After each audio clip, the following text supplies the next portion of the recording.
اپنے سیشن کا آغاز کرتے ہیں نحمدہ و نصلی و نسلم علی رسولہ الکریم، اما بعد۔ اللہ کے فضل و کرم سے اپنے سیشن کا آغاز کرتے ہیں۔ آج کے ہمارے اس سیشن کے جیسے کہ آپ نام سے واقف ہیں، عشرہ ذی الحجہ،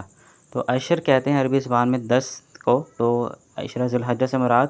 ذی الحجہ کے مہینے کے پہلے 10 دن، جو کہ آنے والے 1 سے 2 دنوں میں انشاءاللہ شروع ہونے والا ہے۔ اور اس عشرہ ذی الحجہ کے حوالے سے بہت سے کام و مسائل کتاب و سنت میں موجود ہیں، جس سے اکثریت عوام لا علم ہے، حتیٰ کہ اس کی فضیلت سے بھی لا علم ہے۔ تو یہ جو 10 دن ہیں یہ بہت ہی زیادہ فضیلت کے حامل ہیں، اور اس فضائل کے حوالے سے اگر آپ علماء کی تشریحات پڑھیں تو علماء نے یہاں تک بیان کیا کہ سب سے افضل ترین جو 10 راتیں ہیں وہ رمضان المبارک کی راتیں ہیں، اور اسی طرح فرمایا گیا کہ سب سے افضل ترین دن جو اس سال میں آتے ہیں وہ یہی عشرہ ذی الحجہ کے 10 دن ہوتے ہیں۔ تو اسی طرح اللہ کے رسول اسلام نے فرمایا کہ اللہ تعالیٰ کے یہاں سب سے بہترین دن وہ 10 ذی الحجہ کا دن ہے، یوم النحر، جس دن قربانی کی جاتی ہے۔ تو یہ وہ 10 دن ہیں جہاں پہ اس کی اہمیت بہت زیادہ کتاب و سنت کے اندر موجود ہے۔ اگر آپ PDF کو دیکھیں تو اللہ تعالیٰ فرماتا ہے کہ بے شک مہینوں کی گنتی شروع میں ہی ہمیشہ سے اللہ تعالیٰ کے یہاں 12 ہی ہے، جن میں سے 4 حرمت والے مہینوں میں سے ہیں۔ تو اب یہ 4 حرمت والے مہینے، ان میں ذی الحجہ کا مہینہ بھی آتا ہے، تو یہ 4 مہینوں میں سے جو حرمت والوں میں ہیں اس میں ذی الحجہ بھی شامل ہو گیا۔ تو وہ ہے کہ یہ مہینہ حرمت والا بھی ہے، اور اس کے پہلے 10 دن وہ ہے کہ سب سے افضل ترین دن ہیں۔ اسی طرح گویا کہ اس 10 عشرے میں سے جو آخری دن ہے 10 ذی الحجہ کا دن، جو عید الاضحیٰ کا دن بھی ہوتا ہے، جس دن عید منائی جاتی ہے، وہ سب سے اللہ تعالیٰ کے افضل ترین دن ہے۔ آپ دیکھیے کہ ان نیک اعمال ان دنوں میں نیک اعمال کرنا اللہ تعالیٰ کو بہت زیادہ محبوب ہیں۔ اب آپ دیکھیں رمضان المبارک کے اگر ہم مہینے کو یاد کریں تو اس میں ہم کثرت سے نیک عمل کر رہے ہوتے ہیں، اور اللہ تعالیٰ کی بارگاہ میں قرب تلاش کر رہے ہوتے ہیں، کوشش کرتے ہیں کہ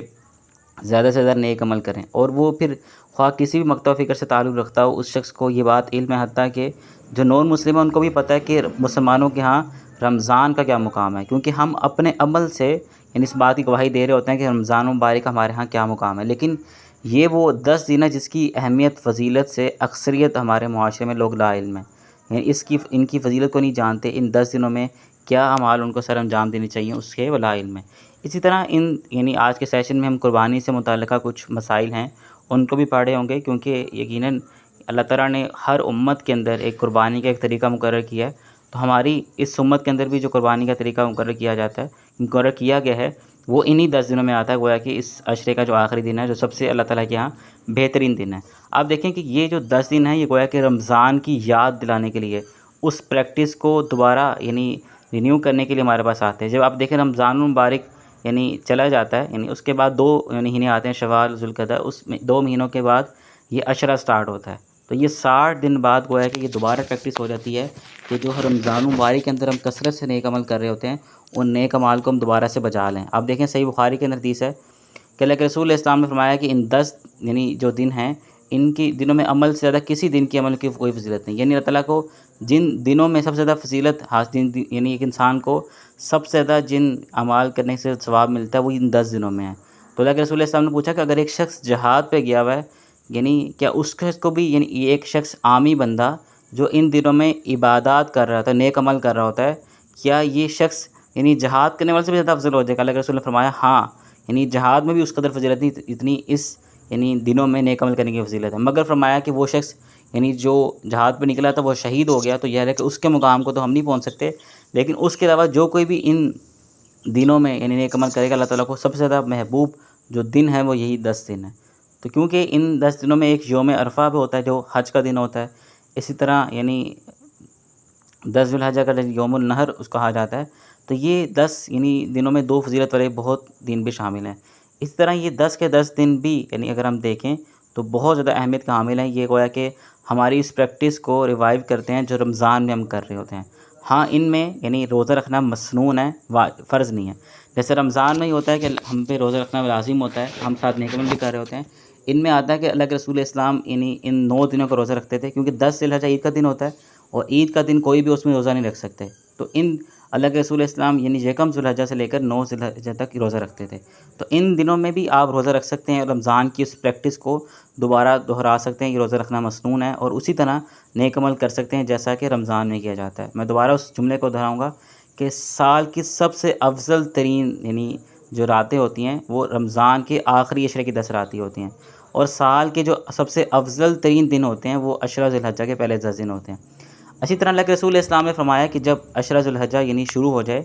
تو فرمایا کہ جو شخص بھی قربانی کا ارادہ رکھتا ہو تو فرمایا کہ اس کو چاہیے کہ اپنے بال یعنی نہ کاٹے اور اس طرح ناخن نہ تراشے۔ تو ایک شخص کو چاہیے کہ جو شخص قربانی کا ارادہ رکھتا ہو وہ اس چیز سے باز رہے۔ اچھا، بعض لوگ سوال کرتے ہیں کہ ہمیں پتہ نہیں کہ ہم نے قربانی کرنی کہ نہیں کرنی، یا ہم قربانی کریں گے نہیں کریں گے، کیا ہم بھی اس سے باز رہیں؟ تو ہمیں ایک حدیث ملتی ہے سنن نسائی کے اندر کہ اللہ کے رسول علیہ السلام کے پاس ایک شخص آتا ہے اور کہتا ہے کہ اللہ کے رسول، ہم انشاءاللہ سیشن میں آگے جا کے پڑھیں گے بھی،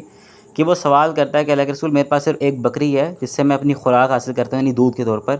تو کیا میں اس کی قربانی کر ڈالوں؟ تو اللہ کے رسول علیہ السلام نے اس کو فرمایا کہ نہیں، بلکہ تم آج کے دن یعنی 10 ذی الحجہ کے دن نماز کے بعد گویا کہ ناخن کاٹ لو اور اپنے بال تراش لو، اللہ تعالیٰ تمہیں مکمل قربانی کا ثواب دے گا۔ تو جو لوگ یعنی قربانی کرنے کا ارادہ رکھتے ہیں یا جن کے پاس استطاعت ہے وہ بھی، اور جن کے پاس استطاعت نہیں ہے وہ بھی، دونوں یعنی اس فعل سے باز رہیں ان 10 دنوں میں، اور یعنی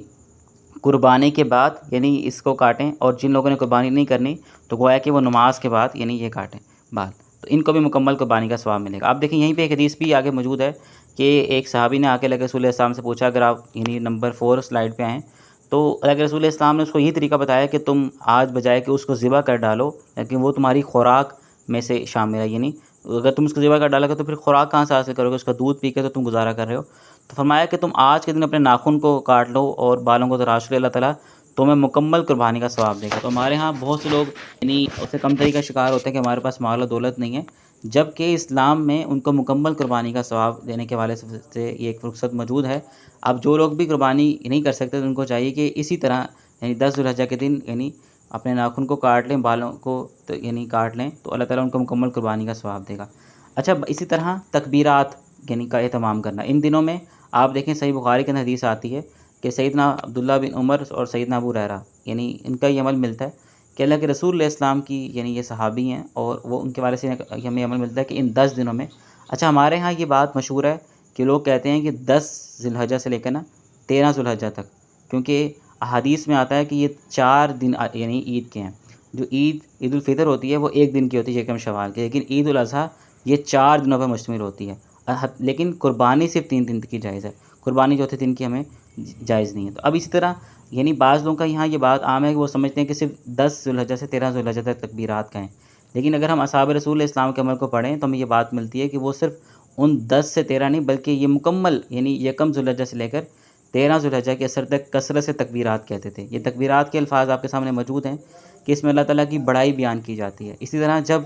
یعنی ہم جانور ذبح کرتے ہیں تو اس میں یہی دعا پڑھی جاتی ہے، بسم اللہ اللہ اکبر، یعنی تکبیر بیان کی جاتی ہے، اللہ تعالیٰ کی بڑائی بیان کی جاتی ہے۔ تو ان 10 دنوں میں یعنی افضل عمل، حتیٰ کہ بعض یعنی محدثین نے شارحین نے کہا ہے کہ ایک شخص یعنی خواہ کتنا ہی نیک عمل کر رہا ہو، اس کے مقابلے میں ایک شخص صرف یعنی ان اصحاب کی، ان بزرگوں کی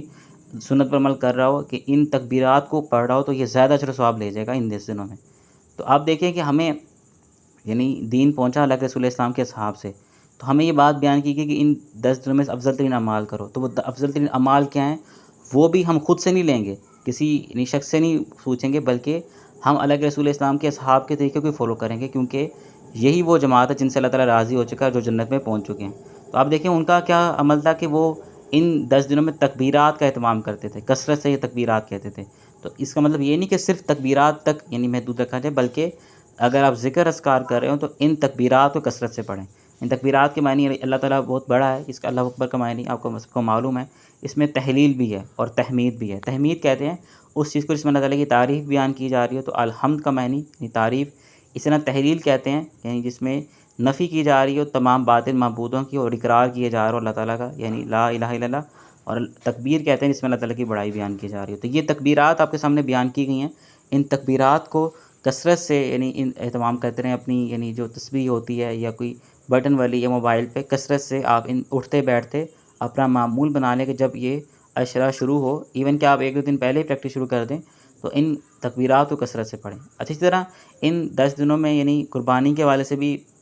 اللہ تعالیٰ فرماتا ہے کتاب اللہ کے اندر کہ ہم نے ہر امت کے لیے قربانی کا ایک طریق مقرر کیا ہے۔ تو ہر امت کے وہ ایک یعنی طریقہ سکھایا جاتا ہے، اور اللہ تعالیٰ نے اس یعنی امت کے لیے جو قربانی کا طریقہ مقرر کیا ہے وہ سنت ابراہیمی ہے، یعنی ابراہیم علیہ السلام کی سنت ہے۔ اس والے سے یعنی اللہ تعالیٰ کے رسول نے کچھ احکامات بیان کیے ہیں، کچھ مسائل کہ کس طرح کا جانور یعنی ہم ذبح کریں۔ تو اللہ کے رسول اسلام فرمایا کہ 4 جانوروں کی قربانی قبول نہیں ہوتی۔ پہلا یعنی وہ جانور یعنی وہ شخص جو اندھا ہو یا کانا ہو، یعنی جس کی یعنی دیکھ نہ آتا نہ ہو جانور۔ دوسرا وہ جانور جو بیمار ہو، یعنی گویا کہ جس کی بیماری واضح ہو، صاف آپ کو نظر آ رہا ہے کہ بیمار ہے۔ اس طرح لنگڑا جانور یعنی جس میں عیب ہو، تو وہ جانور بھی اللہ تعالیٰ یعنی قربانی کے لیے قبول نہیں کرتا۔ اور فرمایا کہ وہ جانور جو ہڈی ٹوٹنے سے اس قدر کمزور ہو چکا ہو، جس میں گودا نہ ہو، یا ایسا جانور جس کی ہڈیاں بالکل کمزور ہو چکی ہوں، ایسا جانور بھی اللہ تعالیٰ کے ہاں قربانی کے والے سے پیش کیا جائے تو اللہ تعالیٰ کو اس کی قربانی قبول نہیں کرتا۔ تو یہ 4 عیب ہیں جس میں جانور میں نہیں ہونی چاہیے، تو جب آپ جانور لیں تو ان عیبوں کا خیال رکھیں۔ اسی طرح کہ آپ کو اس والے سے بھی بات معلوم ہونی چاہیے کہ بہت سے لوگ یعنی جانور کی قربانی یعنی حصہ ڈالتے ہیں، تو حصہ ڈالنے کی وجہ سے ہمارے ہاں یہ بات مشہور ہے کہ اونٹ اور گائے میں یعنی بیل میں 10 حصے ڈال سکتے ہیں۔ تو اسی طرح اللہ کے رسول اسلام کے والے سے آتا ہے کہ صحابی کہتے ہیں کہ ہم اللہ کے رسول اسلام کے ساتھ ایک سفر میں تھے، تو ہم نے 7 افراد کی طرف سے ایک اونٹ اور 7 افراد کی طرف سے ایک گائے کی قربانی دی۔ تو یعنی ایک گائے کی میں 7 لوگ شریک ہو سکتے ہیں، لیکن اونٹ کے حوالے سے ایک ایکسیمپشن موجود ہے کہ اس میں 7 لوگ بھی شریک ہو سکتے ہیں، 3 لوگ بھی شریک ہو سکتے ہیں، یعنی یہ میکسیمم لیمٹ ہے، منیمم لیمٹ نہیں ہے۔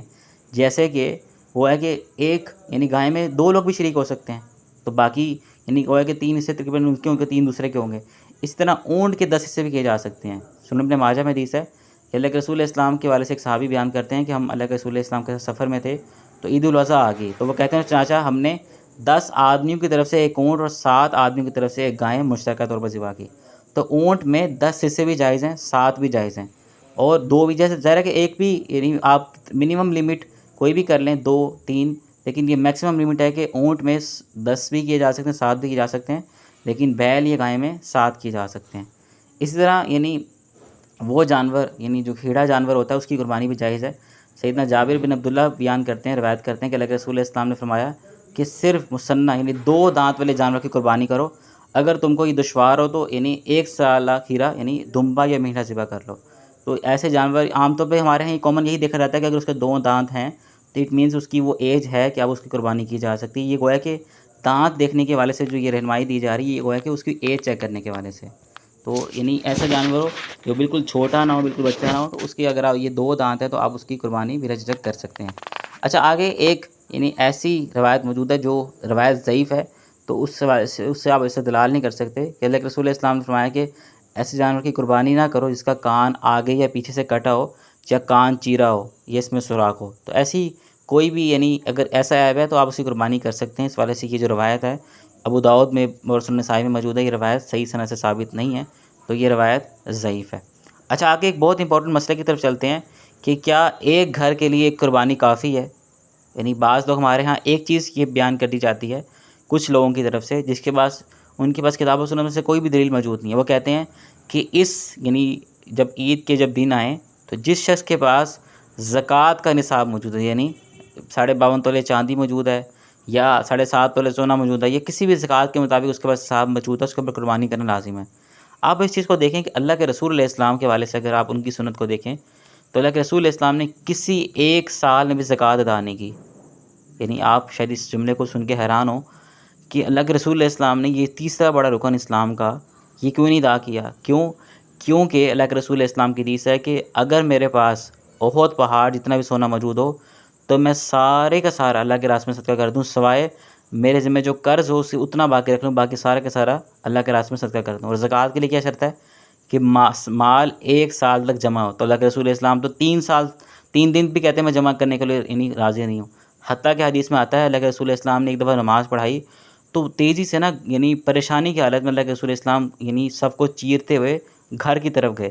تو اللہ کے رسول علیہ السلام سے پوچھا گیا کہ ایسا کوئی کیا مسئلہ ہوتا ہے کہ آپ یعنی ایسے پریشانی میں گئے؟ تو جیسے ہم کسی کی خیر وافیت پوچھتے ہیں تو اصحاب نے پوچھا کہ ایسا کیا ہوا؟ تو اللہ کے رسول علیہ السلام نے فرمایا کہ میرے پاس یعنی ایک سونے کی ڈلی پڑی ہوئی تھی اور مجھے برا محسوس ہوا کہ میرا دل اس میں لگا رہے، تو میں نے چاہا کہ اس کو اللہ کے راستے میں صدقہ کر دوں۔ تو جو آخرت اورینٹڈ پرسن ہوتا ہے نا، وہ دنیا کی نعمتوں کو سیو کر کے اس پہ خوش نہیں ہوتا رہتا۔ اللہ تعالیٰ نے یہ کفار کی یا گمراہ لوگوں کی صرف بیان کی کہ وہ مال جمع کرتا ہے، گن گن کے رکھتا ہے، خوش ہوتا ہے، تو یہ اہل ایمان کی صفت نہیں ہوتی۔ لیکن اللہ کے رسول اسلام نے فرمایا کہ مجھے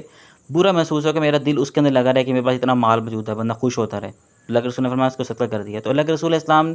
یعنی زکوٰۃ یعنی نہیں کبھی دی، کیونکہ مال اس کے لیے مال جمع ہونا شرط ہے، اللہ کے رسول مال جمع ہی نہیں کرتے تھے، اس کو صدقہ کر دیتے تھے۔ اسی طرح اللہ کے رسول علیہ الصلوۃ والسلام نے ہر سال قربانی کی ہے،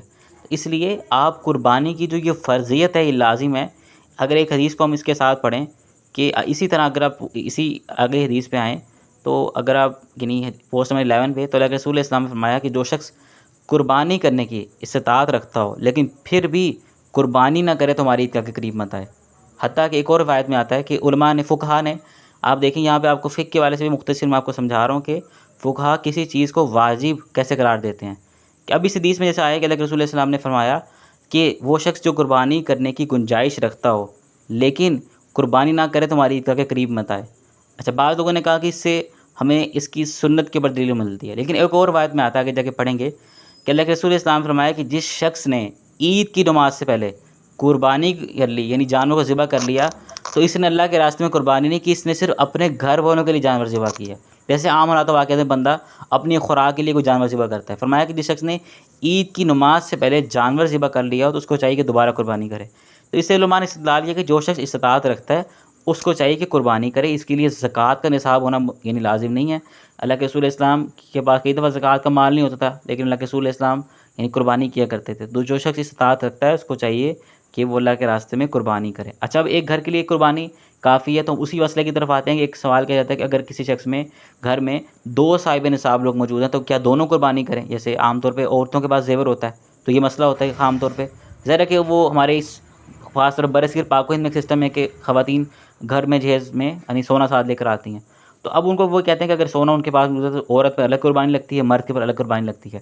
اب دیکھیں کہ ہم نے اس چیز کو فالو کرنا ہے کہ جنتی گروہ کی نشانی یہ ہم نے پچھلی بھی ان لیکچرز کے اندر پڑھا کہ وہ اللہ کے رسول اسلام کے طریقوں کو فالو کرتے ہوں گے اور ان کے اصحاب کے طریقوں کو فالو کرتے ہوں گے۔ ہم نے کسی بابے کو، پیر کو، فقیر کو، کسی آئمہ کو، فقہ کو نہیں دیکھنا، ہم نے دیکھنا ہے کہ اللہ اور اس کے رسول اسلام کا کیا عمل کیا تھا، ان کے اصحاب کا کیا تھا۔ اب دیکھیں عطا بن یسار یہ تابعی ہیں،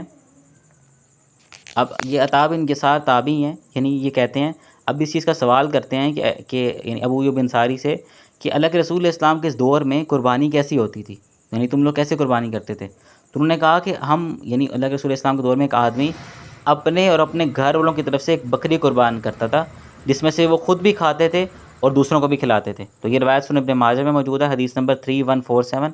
اور سنن ترمذی کے اندر 1505۔ اسی طرح اس روایت کے اندر آتا ہے کہ اس کے بعد تم دیکھتے ہو کہ لوگ آپس میں ایک دوسرے کو یعنی بڑھا چڑھا کر دکھانے کے لیے زیادہ قربانیاں کر رہے ہیں، ٹھیک ہے؟ اس لیے ایک شخص کے لیے یعنی ایک قربانی ایک گھر کے لیے کافی ہے۔ اگر ایک مرد قربانی کر رہا ہے تو وہ صرف اس کی طرف سے نہیں ہے بلکہ اس کے تمام گھر والوں کی طرف سے بھی قربانی ہو گئی۔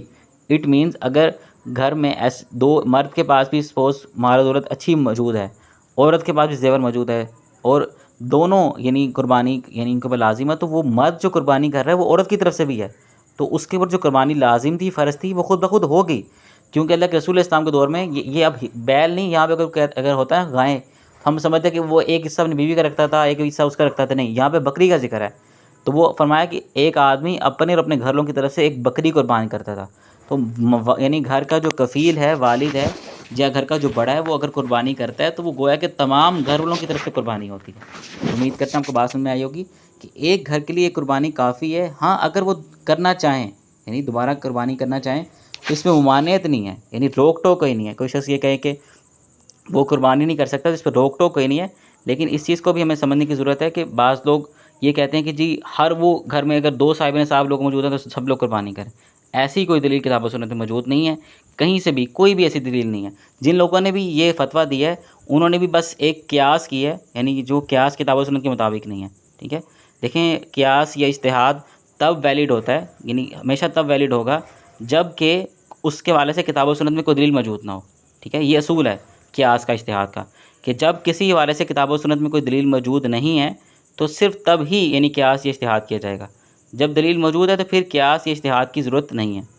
ٹھیک ہے؟ تو اس لیے جب ہمارے پاس واضح دلیل موجود ہے اللہ کے رسول اسلام کے حساب سے، تو ہمیں اب اس میں قیاس کوئی بھی کرے تو وہ باطل ہوگا۔ قیاس ہوتا ہی تب ہے، اجتہاد ہوتا ہی تب ہے جب واضح دلیل موجود نہ ہو۔ چلیں آگے چلتے ہیں ہم اپنے سیشن میں۔ اسی طرح ہم نے اس بات کو بھی سیکھا کہ قربانی کے گوشت کو کیسے تقسیم کریں۔ اچھا اس حوالے سے بھی آپ اس چیز کو دیکھیں کہ اللہ کے رسول اسلام کے حوالے سے ہمیں صحیح بخاری میں ایک حدیث ملتی ہے کہ اللہ کے رسول اسلام نے فرمایا کہ قربانی کا گوشت نا 3 دن سے زیادہ مت کھاؤ، یعنی اس کو 3 دن سے زیادہ اپنے پاس اسٹور مت رکھو۔ اب اللہ کے رسول اسلام نے جب یہ حکم دیا تو اگلا سال آیا تو ایک شخص نے پوچھا اللہ کے رسول اسلام کہ کیا ہم یعنی اس کو 3 دن سے زیادہ اپنے پاس اسٹور نہ رکھیں، کیونکہ پچھلے سال آپ نے حکم دیا تھا۔ تو اللہ کے رسول اسلام نے فرمایا نہیں، اس سال یعنی یہ لوگوں کے معاشی حالات کمزور تھے اور لوگوں نے اتنی قربانی نہیں کی تھی، اس لیے میں نے یہ بات کہی تھی۔ اب چونکہ لوگوں کے حالات ٹھیک ہو چکے ہیں تو اب تم چاہو تو اس کو یعنی اسٹور کرو، کھاؤ اور یعنی اس کو آگے بھی کھلاؤ۔ تو اب اس والے سے یعنی کوئی ایسی یعنی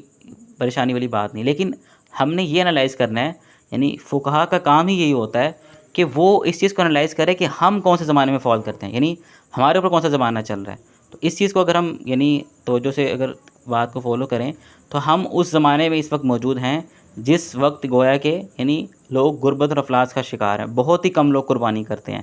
تو میرے خیال سے یعنی اگر ہم اس رائے کو یعنی اپنائیں کہ اس دور میں اس موجودہ حالات و واقعات میں ہمیں گوشت کو 3 دن سے زیادہ گھر نہیں رکھنا چاہیے، کیونکہ اس وقت اس دور میں نہیں، جس طرح کہ آپ کو پتہ ہے ملک کے معاشی حالات خراب ہیں اور یعنی فیول پرائسز کے بڑھنے کے باوجود کاروبار بھی نہیں ہے، تو اس میں آپ کو کوشش کرنی چاہیے کہ زیادہ سے زیادہ گوشت صدقہ کریں اور اس حدیث پر عمل کریں کہ اللہ کے رسول اسلام نے فرمایا کہ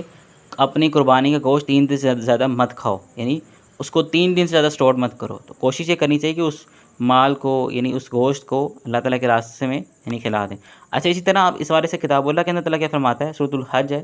سورۃ حج کی آیت میں 36 میں اللہ تعالیٰ فرماتا ہے کہ قربانی کے گوشت میں سے خود بھی کھاؤ اور یعنی محتاج جو ہیں، غریب ہیں، مانگنے والے ہیں، ان کو بھی کھلاؤ، ٹھیک ہے۔ تو اس میں بعض علماء نے یہ بھی نکالا ہے کہ بعض فقہا نے یہ دلیل نکالی ہے کہ آپ رشتہ داروں کو بھی دیں، ٹھیک ہے، اسی طرح یعنی محتاجوں کو بھی دیں اور خود بھی کھا لیں۔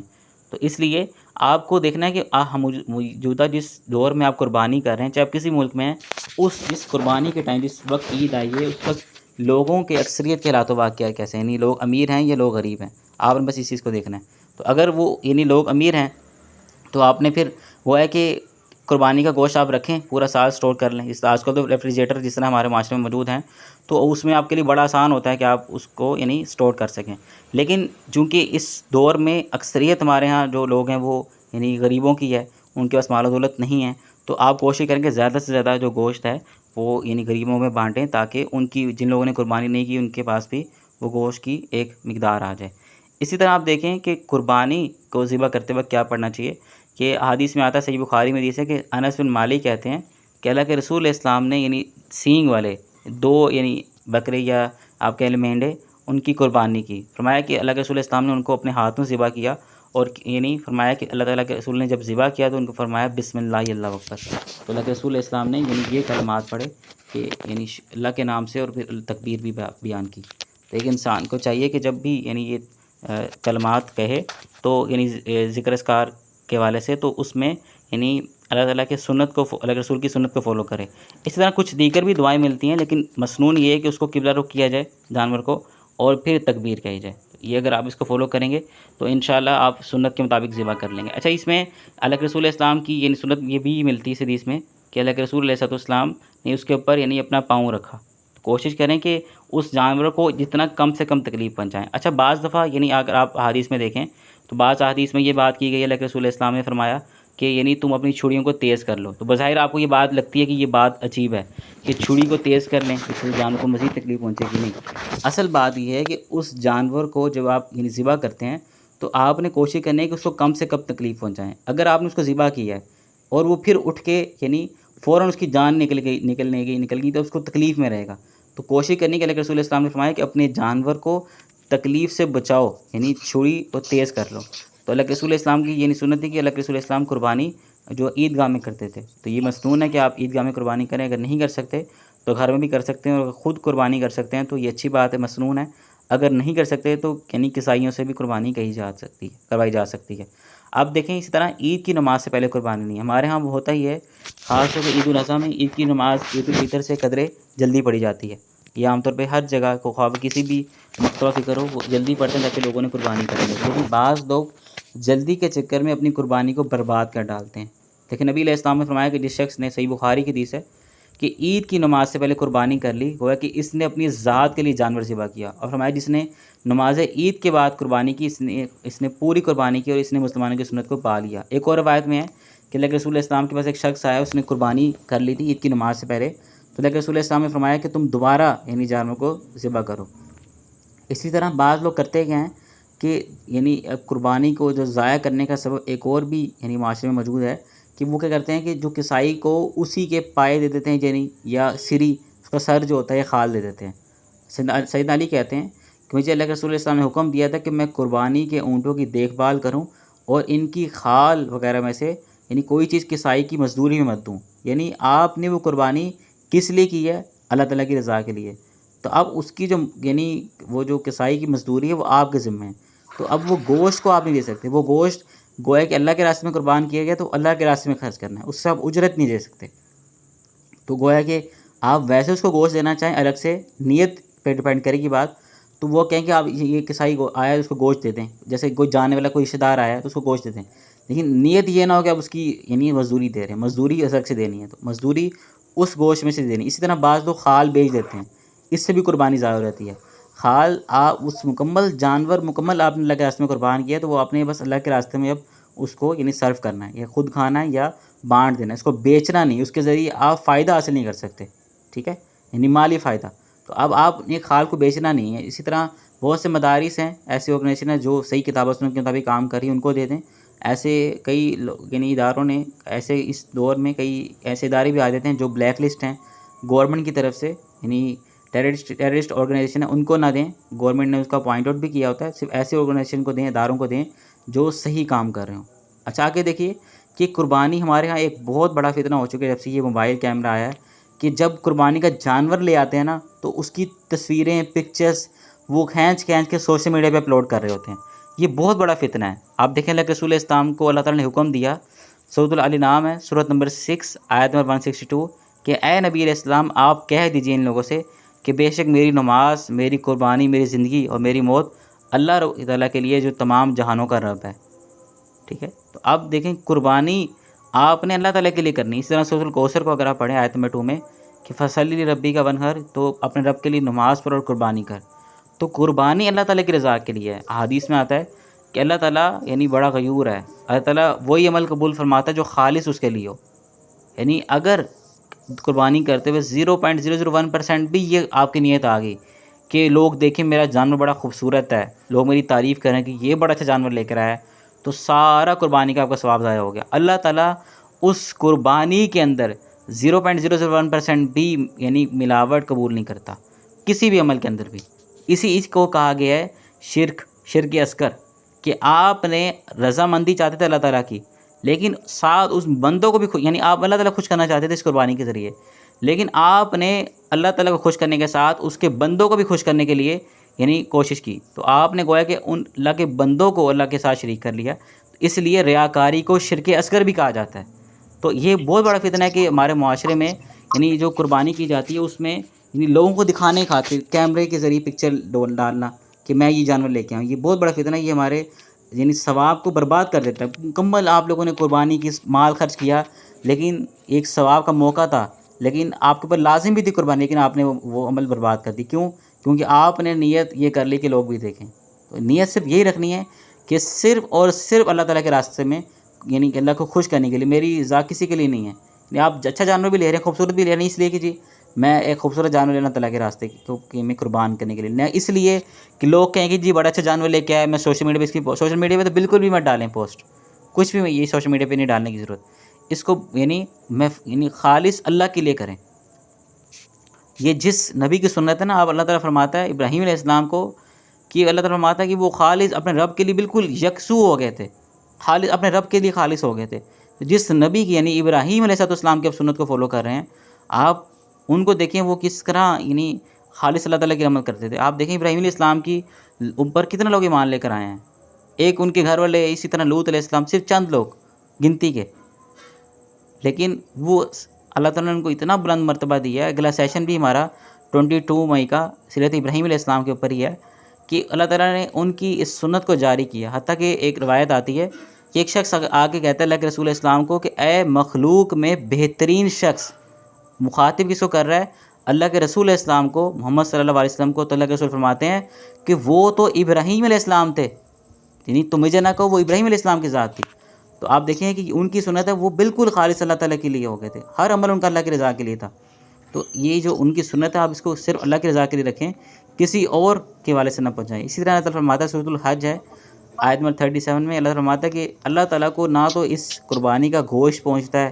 نہ ہی خون پہنچتا ہے، بلکہ اللہ تعالیٰ کے پاس تو تمہارا تقویٰ پہنچتا ہے، تمہاری پرہیزگاری پہنچتی ہے.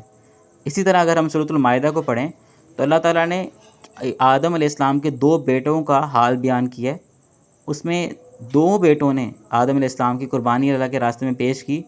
تو ایک کی قربانی قبول کر لی گئی، ایک کی قبول نہیں کی گئی. تو وہاں پہ اللہ تعالیٰ فرماتا ہے کہ اللہ تعالیٰ تو تقویٰ والوں کی، پرہیزگاروں کی، گناہوں سے بچنے والوں کی قربانی قبول کرتا ہے. تو یہ قربانی کن کی قبول ہوگی؟ جو تقویٰ والے ہوں، گناہ گار نہ ہوں، یہ ان کی قبول ہوتی ہے. تو اس کے لیے شرط یہ ہے، یعنی کوئی بھی عمل آپ کر رہے ہیں تو اس قربانی کے ساتھ ایک شرط ایڈ کر دی. ویسے عمل کی کیا یعنی شرط ہے کہ آپ نے اگر عمل قبول ہونے کی کیا شرط ہے کہ آپ اہل ایمان ہو، شرک نہ کرتے ہیں. دوسری شرط کہ عمل خالص اللہ کی رضا کے لیے ہو. تیسری شرط اللہ کے رسول علیہ السلام کی سنت کے مطابق ہو، پھر عمل قبول ہوتا ہے. لیکن قربانی میں ایک ایڈیشنل اللہ تعالیٰ نے کرائیٹیریا لگایا ہے کہ اللہ تعالیٰ تو قربانی قبول کرتا ہے. اسی آیت کے اندر سورۃ المائدہ کے اندر اللہ تعالیٰ نے فرمایا کہ جو متقین ہیں، گناہوں سے بچنے والے ہیں. تو جہاں روزے کے ساتھ یہ شرط ایڈ تھی، اللہ تعالیٰ کے رسول نے فرمایا کہ جو شخص حالت روزے میں جہالت کے کام، جھوٹ بولنا نہ چھوڑے، اللہ تعالیٰ کو کوئی حاجت نہیں کہ وہ ہے کہ یعنی بھوکا پیاسا رہے. تو اس کا کوئی اجر و ثواب نہیں ملتا اس کو روزے کا، جو شخص حالت روزے میں گناہ کر رہا ہوتا ہے. اسی طرح یہ شخص بھی، وہ اس کی قربانی اللہ تعالیٰ کے راستے میں قبول نہیں کر رہی ہوتی جو متقی نہیں ہوتا.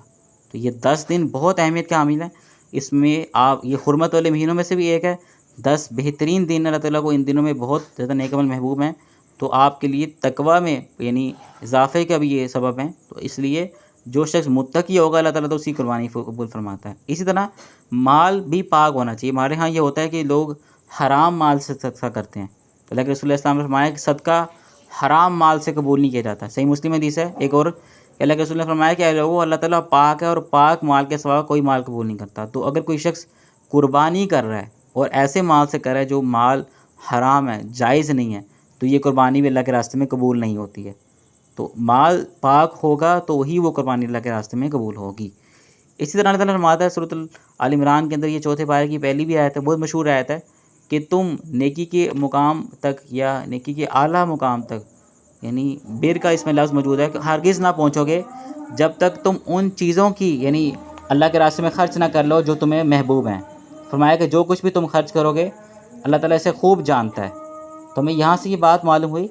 کہ اللہ سبحانہ و تعالیٰ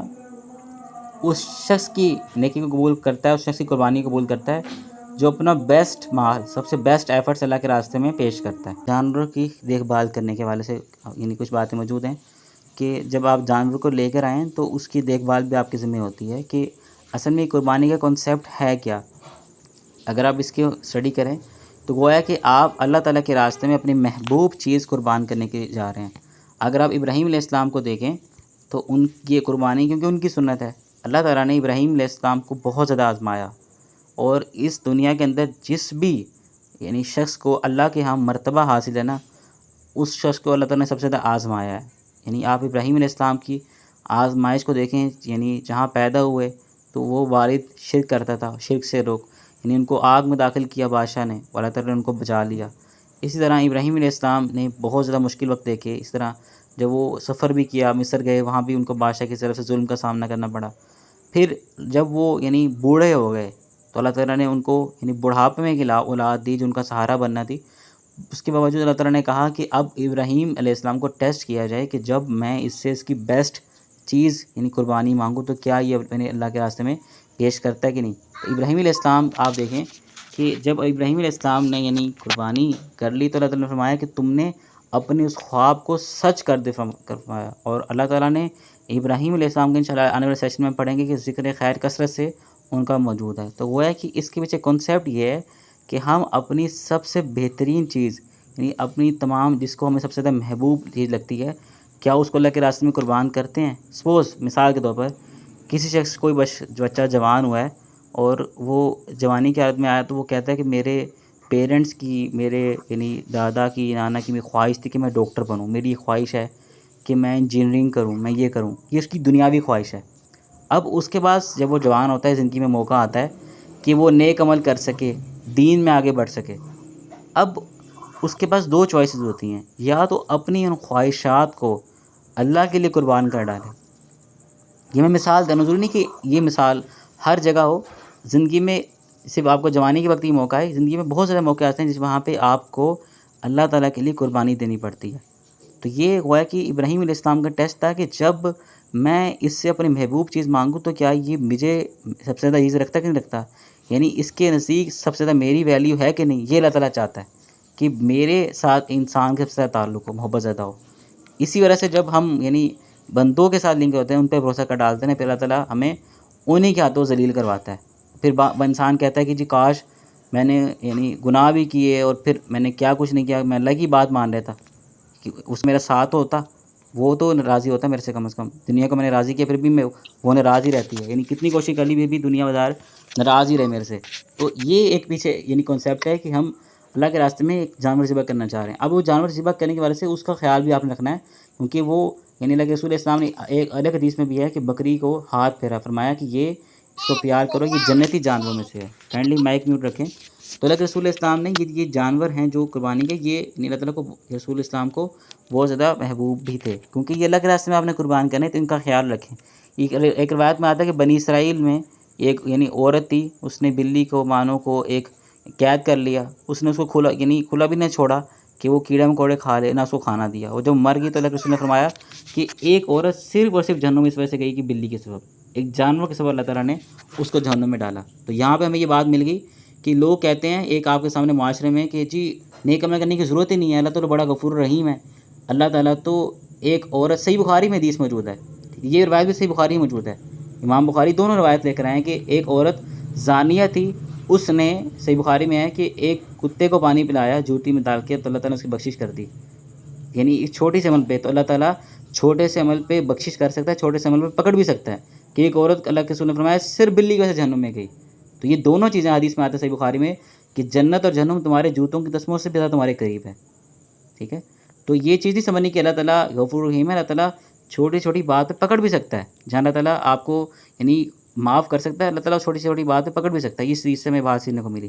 اچھا اسی طرح دیکھیے قربانی کے بارے میں چند احکامات سورۃ الحج کے اندر نا تفصیل سے بیان کیے گئے ہیں۔ یہ سلائیڈ نمبر 21 پہ نا یہ بلٹ پوائنٹس میں لکھے ہیں۔ پہلی چیز میں کہ اللہ تعالیٰ فرماتا ہے قربانی کے جو اونٹ اور گائے، یہ جانور ہم نے تمہیں یعنی تمہارے لیے اللہ کے شعائر میں سے شامل کیا ہے کہ تمہارے لیے ان میں بھلائی ہے۔ فرمایا کہ چنانچہ جب وہ ایک قطار میں کھڑے ہوں تو ان پر اللہ کا نام لو، اور جب وہ ذبح ہو کر یعنی ان کے پہلو زمین پر گر جائیں، یعنی جانور ذبح ہو جائیں، تو ان کے گوشت میں سے خود بھی کھاؤ، محتاجوں کو بھی کھلاؤ جو صبر سے بیٹھے ہیں، اور ان کو بھی جو اپنی حاجت ظاہر کریں۔ اس طرح فرمایا کہ ہم نے ان جانوروں کو اسی طرح تمہارے تابع کیا ہے تاکہ تم شکر گزار بندے بن جاؤ۔ تو اسی لیے یہ سورۃ الحج کے اندر آیت بیان کی گئی ہے کہ جب قربانی کا جانور ذبح ہو جائے تو اس گوشت میں سے خود بھی کھانا چاہیے اور لوگوں کو بھی کھانا کھلانا چاہیے۔ ہاں اگر کوئی شخص نہیں کھاتا تو کھانا لازم نہیں ہے، کوئی شخص ویجیٹیرین ہے تو اس کے اوپر کھانا لازم نہیں ہے۔ جو شخص نہیں کھاتا، اللہ تعالیٰ نے یعنی مختلف حلال چیزیں رکھی ہیں، جس شخص کو نہیں پسند تو وہ بے شک نہ کھائے، لیکن یہ کھانا لازم نہیں ہے۔ اسی طرح فرمایا کہ جو محتاج ہیں، غریب ہیں، ان کو بھی گوشت دو۔ بہت سے لوگ جن کے آپ دیکھیں مٹن ہوتا ہے یہ 2500 3000 4000 اس کا راؤنڈ اسی میں رینج میں گھومتا رہتا ہے، گوشت بہت مہنگا ہوتا ہے، تو اتنا یہ گوشت خریدنا کئی لوگوں کے لیے پاسبل نہیں ہوتا کہ وہ گوشت کھا پائیں۔ ایون تو آج کل کے دور میں کئی لوگ چکن بھی نہیں کھا پاتے، تو آپ ان کو یہ گوشت وغیرہ دیں۔ اسی طرح کئی سائنٹسٹ نے، اکانومسٹ نے اس کے حوالے سے بیان کی کہ یہ بڑی اکانومی ہے جس سے لوگوں کو بڑا فائدہ ہوتا ہے۔ آگے دیکھیے اللہ تعالیٰ فرماتا ہے سورۃ الحج میں کہ ہم نے ہر امت کے لیے قربانی کی یعنی ایک غرض مقرر کی، قربانی کی طریقہ مقرر کی ہے، چنانچہ ان کو چاہیے کہ جب اپنے مویشیوں پر اللہ کا نام لیں جو اللہ تعالیٰ نے فرمایا ہے، عطا فرمایا ہے، اس لیے قربانی صرف اللہ کی رضا کے لیے کرنی چاہیے۔ اچھا یہاں پہ ایک چیز سمجھنے کی ضرورت ہے، بعض لوگ کہتے ہیں کہ اگر کوئی شخص قربانی کر لے کسی کو ایصال ثواب پہنچانے کے لیے، اچھا دو چیزیں ہوتی ہیں کہ اللہ تعالیٰ نے وہ کھانا، وہ چیز حرام کی ہے جس پہ غیر اللہ کا نام پکارا جائے، یعنی نظر و نیاز غیر اللہ کی، اس میں دو چیزیں آتی ہیں۔ ایک ہوتا ہے بدعت کا کھانا، جس میں ایک شخص کہے کہ یہ کھانا برسی کا ہے، تیجے کا ہے، کل 40ویں کا ہے۔ اب یہ تمام چیزیں بدعت میں سے آتی ہیں، یہ کھانا حرام نہیں ہوتا، یہ اس میں غیر اللہ کا نام نہیں پکارا جا رہا، جبکہ یہ ہوتی اللہ کے نام پر ہیں لیکن اس کے سارے ثواب کے لیے ہوتی بدعت ہیں۔ دوسری وہ چیز ہوتی ہے کہ کسی قبر والے کو خوش کرنے لیے اس کے مزار پہ چادر چڑھانا، نظر و نیاز کرنا کسی قبر والے کے لیے، تو اس پہ یہ گویا کہ غیر اللہ کے نام کی ہوتی ہے، یہ کھانا حرام ہوتا ہے، چاہے وہ قربانی کی جائے چاہے کھانا یعنی پکایا جائے، کوئی بھی وہ کھانا حرام ہوتا ہے۔ اس لیے اگر کوئی شخص قربانی کرے کہ سارے ثواب کے لیے تو وہ کھانا حرام نہیں ہو جائے گا، بلکہ بعض روایات میں کچھ بھی ثابت بھی ہے۔ اس لیے اللہ کے رسول اسلام نے ہمیں یہ حکم دیا کہ جانوروں کو آسانی سے ذبح کرو۔ فرمایا اللہ کے رسول السلام نے پوسٹ نمبر 23 کے اوپر پڑھائیں تو اللہ کے رسول نے فرمایا کہ جب ذبح کرو تو اچھے طریقے سے ذبح کرو، تم میں سے جو شخص یعنی ذبح کرنا چاہے اس کو چاہیے کہ اپنی چھری کو تیز کر لے، یعنی تیز کرنے سے اس کا مراد یہ ہے کہ وہ اپنی جانوروں کو اذیت سے بچائے۔ اگر آپ اس کو تیز نہیں کریں گے تو آپ کاٹیں گے اس کو تکلیف ہوگی، یعنی گویا کہ ایک ہی جھٹکے میں اگر اس کی جان نکل جائے تو یہ اس کے لیے بہتر ہے، اس کے لیے آسان ہے، بنسبت یہ کہ آپ اس کو یعنی ہلکی چھری کریں یا اس طرح نہ باندھیں یا کسی یعنی موسمی کسائی سے کروائیں جو اس کو ایک جھٹکے میں ذبح نہ کر پائے۔ تو گویا کہ ان تمام تر احادیث سے ہمیں یہ بات معلوم ہوتی ہے کہ آپ اس طرح بندوبست کر لیں کہ گویا کہ وہ بھاگ نہ پائے، اس طرح باندھ لیں جیسے اللہ کے رسول علیہ السلام کے والے سے آتا ہے کہ اللہ کے رسول السلام نے اس کی گردن پہ پاؤں رکھا تاکہ وہ اٹھ نہ پائے، ٹھیک ہے، ظاہر ہے وہ بکرا تھا، بیل نہیں تھا، تو اس لیے اس طرح اس کو باندھ لیں، اس طرح اس کا معاملہ کر لیں کہ وہ گویا کہ اٹھ نہ پائے، آپ یعنی جانور کو تکلیف نہ پہنچائیں، فوراً اس کو ذبح کر ڈالیں ایک ہی جھٹکے میں۔ اس طرح بعض لوگ سوال کرتے ہیں کیا عورت ذبح کر لے تو کیا وہ جائز ہے؟ تو بالکل ایک عورت اگر ذبح کر لے تو عورت کا ذبیحہ بھی حلال ہے۔ اس طرح اگر عورت یعنی سنت کے مطابق ذبح کرتی ہے تو اس کا ذبیحہ بھی حلال ہے۔ آگے آئیں عرفہ یعنی 9 ذی الحجہ کے روزے کے حوالے سے اس کی فضیلت کو جانتے ہیں۔ اچھا ہمارے ہاں یعنی یہ روزے آتے ہیں، ایک دو آتے ہیں 9 اور 10 محرم کے۔ اچھا ان کے اندر اگر آپ دیکھیں تو وہ 9 اور 10 محرم کے جو روزے ہوتے ہیں وہ 2 رکھنے ہوتے ہیں، اور اس میں فضیلت بھی صرف 1 سال کے گناہوں کی ہے، جبکہ یوم عرفہ کا جو روزہ ہوتا ہے یہ 9 ذی الحجہ کو رکھنا ہوتا ہے، صرف ایک روزہ ہوتا ہے، کیونکہ 10 ذی الحجہ کو عید ہوتی ہے، عید کے دن روزہ نہیں رکھ سکتے، تو یہ 9 ذی الحجہ کو رکھنا ہوتا ہے۔ اور اس کے اللہ کے رسول اسلام نے فرمایا کہ میں اس روزے کے حوالے سے اللہ تعالیٰ سے امید رکھتا ہوں کہ اللہ تعالیٰ اس کے ذریعے پچھلے سالوں کے گناہوں کو معاف کر دے گا، یعنی اس نیک عمل کو پچھلے سال کے گناہوں کا کفارہ بنائے گا، اور اگلے سال کے گناہوں کا بھی یعنی 1 سال یعنی گناہ فرمایا، یعنی ان کے گناہوں کو اللہ تعالیٰ معاف کر دے گا۔ فرمایا کہ ایوم عاشورہ یعنی عاشورہ کے دن کا روزہ یعنی 10 محرم اور 9 کا، فرمایا کہ اس سے امید رکھتا ہوں کہ پچھلے سال کے گناہوں کا کفارہ بن جائے گا۔ تو اس میں ہمیں 2 روزے رکھنے پڑتے ہیں اور 1 سال کے گناہ معاف ہوتا ہے، اس میں 1 روزہ رکھنا پڑتا ہے، 1 سال کے آنے والے اور 1 سال کے یعنی پچھلے گناہوں کا معاف کر دیے جاتے ہیں۔ اچھا اسی طرح بعض لوگ اس والے سوال کرتے ہیں کہ یوم عرفہ وہ دن ہوتا ہے جس دن حاجی میدان میں، یہ بڑی بحث چلتی ہے، جب بھی یہ ابھی آئے گا نا عشرہ سے شروع ہوگا، یہ بحث چل رہی ہوتی ہے کہ ہم 8 ذی الحجہ کو روزہ رکھیں گے، کیوں جب ہمارے ہاں 8 ذی الحجہ ہوتی ہے تو سعودیہ میں 9 ذی الحجہ ہوتی ہے۔ یوم عرفہ اس دن کو کہتے ہیں گویا کہ جس دن حاجی میدان عرفات میں ہو، حالانکہ آپ دیکھیں کہ حاجی تو یہ روزہ رکھتے ہی نہیں ہیں، یعنی جو شخص حج کر رہے ہیں یعنی حاجی جب میدان عرفات میں ہوتے ہیں وہ لوگ تو یہ روزہ رکھتے ہی نہیں ہیں، یہ روزہ وہ رکھتے ہیں جو غیر حاجی یعنی حج نہیں کر رہے ہوتے۔ پہلی بات یہ روزہ ہے ہی ان کے لیے، دوسرا عرفہ یہ لفظ نکلا معرفت سے، قربت سے، تو اس کا ہرگز یہ تعلق نہیں ہے کہ یوم عرفہ اس دن ہوتا ہے جس دن حاجی میدان عرفات میں، نہیں، یہ اللہ کے رسول اسلام فرمایا نا کہ چاند دیکھ روزہ رکھو اور چاند دیکھ کے روزہ افطار کرو، تو ہم نے اپنی رویت کو فالو کرنا ہے، ٹھیک ہے، اپنی رویت کے مطابق فالو کرنا ہے۔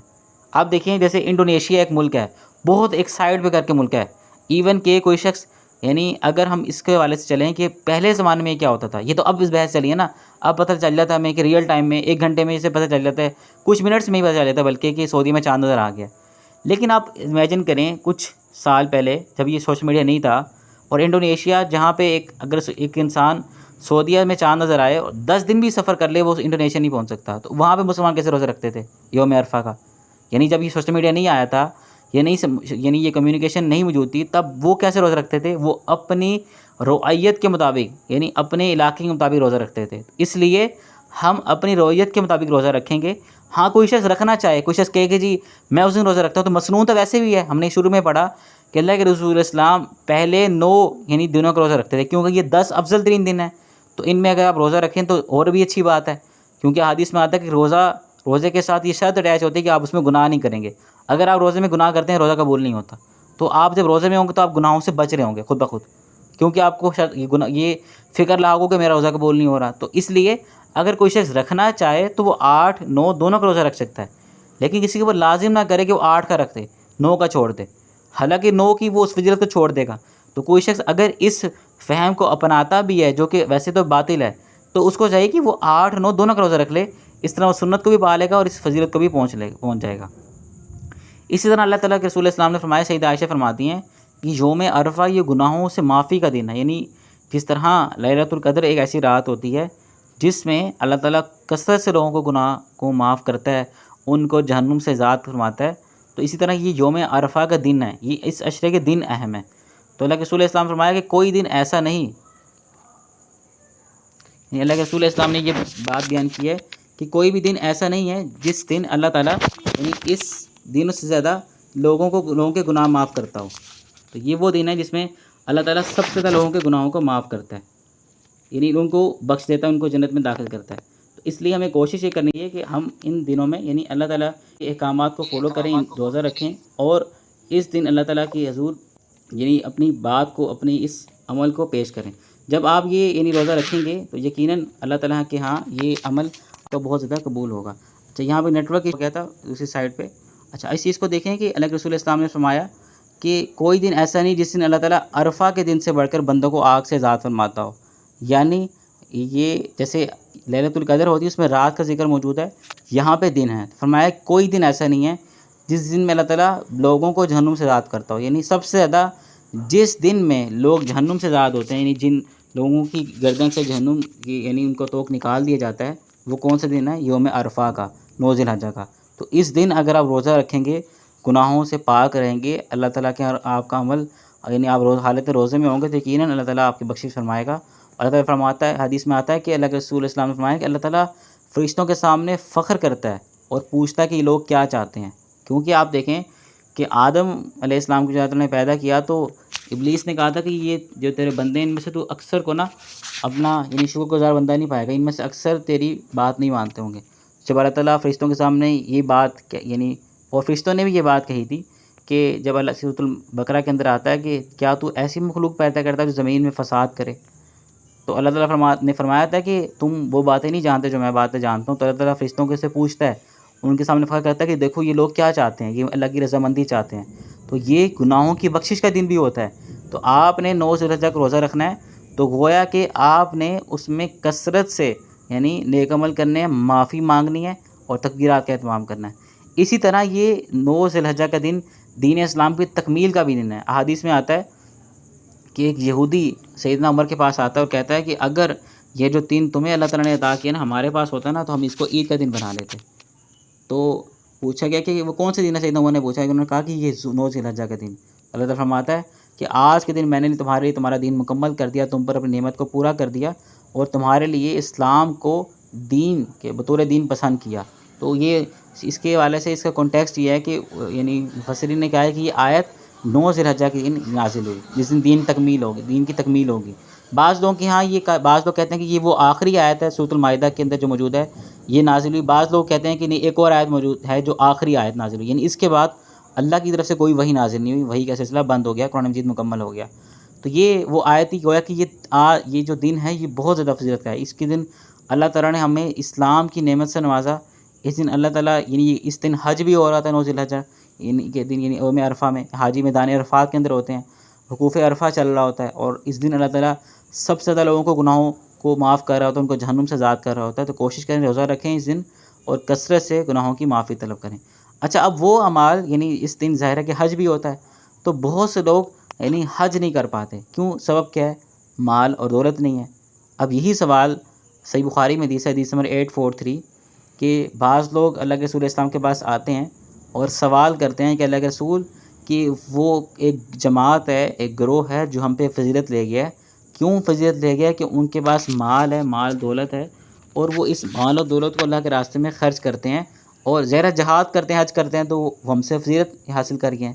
تو اللہ کے رسول اسلام نے فرمایا کہ میں تمہیں ایک وظیفہ بتاتا ہوں، اگر تم اس کو ہر فرض نماز کے بعد کر لو گے تو اللہ تعالیٰ تمہیں بھی اس بلند مرتبے تک، اس مقام تک پہنچا دے گا. کیا تھا کہ 33 مرتبہ، یہاں پہ 34 مرتبہ لکھا ہوا ہے، اگرچہ 34 مرتبہ صحیح مسلم میں ایک اور روایت میں ثابت ہیں، لیکن اس روایت میں 33 مرتبہ کا ذکر موجود ہے. یعنی 33 مرتبہ سبحان اللہ جس کو تسبیح کہا جاتا ہے، 33 مرتبہ الحمدللہ جس کو تحمید کہا جاتا ہے، اور 33 مرتبہ تکبیر یعنی اللہ اکبر. تو جو شخص یہ پڑھ لے گا تو اللہ کے رسول اسلام نے فرمایا کہ وہ ان کے مقام کو، ان کے ثواب کو پا لے گا جو انسان مال و دولت کو حاصل نہیں کر پاتا۔ ہمارے ہاں اکثر لوگ جب ان کو کہا یہ جاتا ہے کہ آپ دین کی طرف محنت کریں، دین کی طرف آئیں، تو وہ کہتے ہیں جی ہم تو مال و دولت جمع کر رہے ہیں اور امیر ہو جائیں گے تو پھر ہم لوگ غریبوں کی مدد بھی کریں گے۔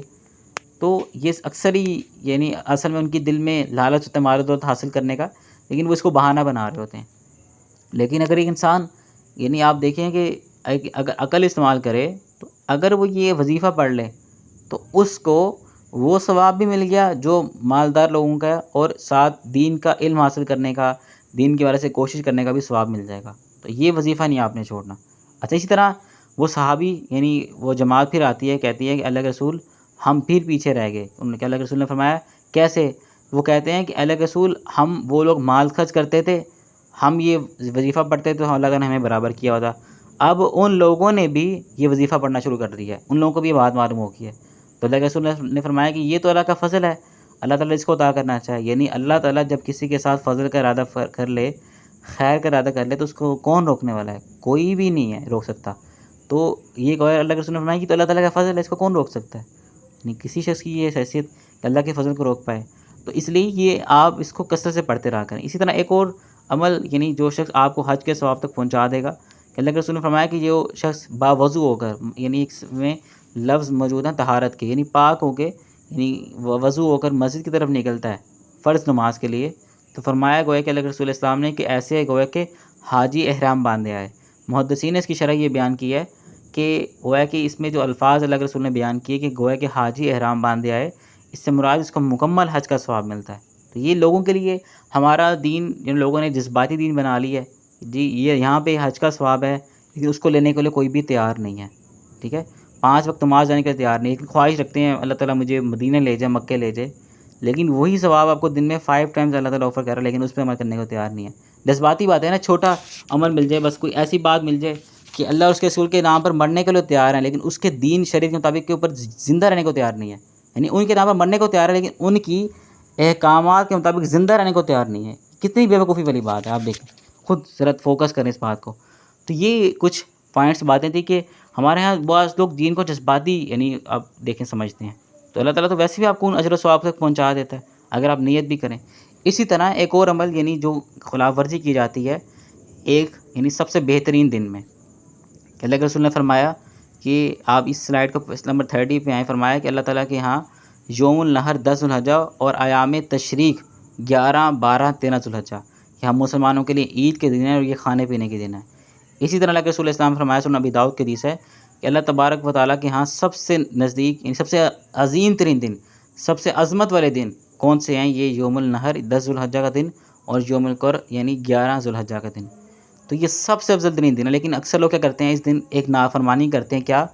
کہ اللہ کے رسول اسلام نے فرمایا کہ عطیہ بیان کہتی ہیں کہ اللہ کے رسول اسلام نے ہمیں حکم دیا تھا کہ ہم عید الفطر اور عید الاضحیٰ میں عورتوں کو باہر نکالیں، دوشیزہ، حائضہ اور پردہ نشین عورتوں کو، فرمایا کہ لیکن حائضہ عورتیں نماز سے دور رہیں، لیکن مسلمان جو یعنی نماز کی ادائیگی کے بعد جو دعا کریں اجتماعی، وہ اس دعا کے اندر شریک ہوں۔ تو وہ کہتی ہیں کہ میں نے عرض کیا اللہ کے رسول کہ اگر ایک عورت کے پاس کوئی چادر نہیں ہے، ایک کوئی رخصت طلب کرنا چاہیے کہ کیا وہ یعنی اس سے بعض اللہ کے رسول نے فرمایا اس کو چاہیے کسی اور مسلمان اپنی کسی اور بہنہ سے وہ چادر لے لے، اور فرمایا کہ کوئی اس کی مسلمان بہن اس کو چادر دے دے یعنی عاریتاً کوئی چند گھنٹے کے لیے تاکہ وہ اس میں حصہ لے لے۔ تو اب ہمارے یہاں کیا کیا جاتا ہے کہ خواتین کو شادی کے موقع پہ اکٹھا کیا جاتا ہے، بلایا جاتا ہے، وہاں پہ باہر نکالا جاتا ہے، بازار کے لیے کوئی ممانعت نہیں ہے، لیکن یہ ایک جو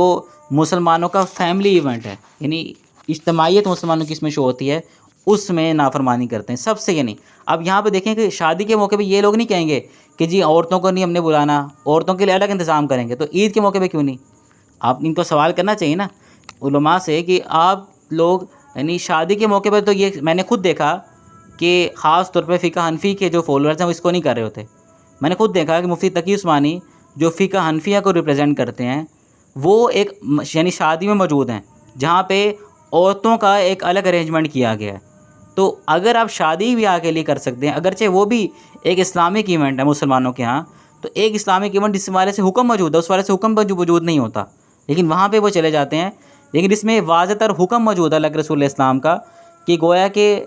ان عورتوں کو باہر نکالو خواہ وہ یعنی حائضہ بھی ہوں، تاکہ مسلمانوں کی وہ دعاؤں میں شریک ہوں۔ اس دن نافرمانی کر دی جاتی ہے۔ تو یہ ہمارے ہاں بہت بڑا المیہ ہے کہ لوگوں کو یہ بات معلوم ہی نہیں ہے کہ اللہ کے رسول اسلام نے کیا حکم دیے عید کی نماز کے متعلق۔ یہ مسلمانوں کی اجتماعیت کو شو کرتا ہے۔ آپ دیکھیں کتنی تاکید ہے کہ وہ اور ایک عورت کہتی ہے کہ اگر اس کے پاس چادر نہیں ہے، کپڑے نہیں ہیں، وہ اپنے آپ کو ڈھانپ سکے، تو اللہ کے رسول صلی اللہ علیہ وسلم نے فرمایا کہ کسی عورت سے اپنی ایک چادر ادھار لے لے، کسی بہن سے،